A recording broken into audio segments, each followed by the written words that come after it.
Well, here I am sitting at a picnic table, one of the most beautiful places I've ever seen.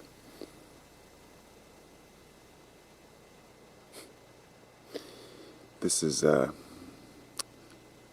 one of those moments where I remember what it means to live in the now. To have this moment alone. I should say, I guess I'm not alone. There's somebody over there fishing who probably thinks I'm crazy for sitting here talking to myself.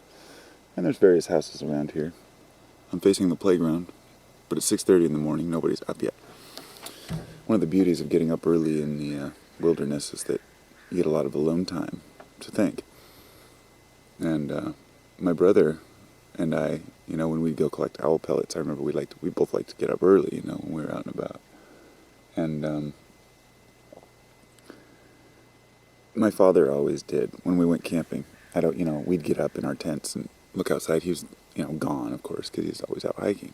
And he liked to get up early and have his alone time. And I always remember, he passed away when I was 14. And I remember years later thinking, okay, what did he do, in his morning treks? He must have gone out and said his homage to the world and, picked up sticks and looked at rocks like I do. But it's those moments that remind us that the now isn't merely a new age concept. It's become so cliche to say living in the now that you have to redescribe it and reformulate the term into living with purpose. How about that? That works. You can live in the now all you want, but if you don't have purpose, then the now is just going to pass you by. I have discovered my purpose is to be, and that's kind of a circular discussion there. My purpose is to live in the now, but not completely, in the sense that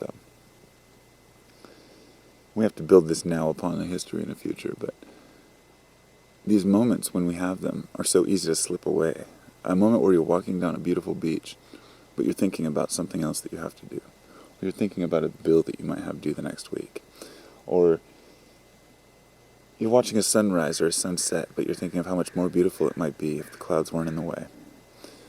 Or if it was a little bit warmer, or a little bit cooler. I observe these traits in people all the time around me. It's not negative thinking. It's just the tendency to lean towards either something that could be, the way that something could be better. And you can relate this to now thinking, by thinking, not only could it be warmer or cooler or, brighter or darker, everything could be better sometimes, people think. But also the now could be different. I could be somewhere else. I could be doing something else. Why am I doing this when I want to be doing that? And embrace it. Take it for what it is, I'm not sitting here giving advice. I'm just spouting and ranting about how I feel about, pursuing it. I've learned one of the most important things is never to try to tell anybody else what's important. It's silliness. It's like one man screaming on the corner, the world's ending, You're just as much of a lunatic to go around screaming, you need to change your ways, because nature has a way of working itself out.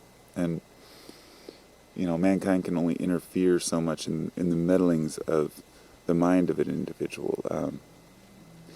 I guess what I'm saying is that we have to think for ourselves and start to take a little bit of, what's the word I'm looking for? I guess take a little bit of initiative, but also take a little responsibility for ourselves. To remember that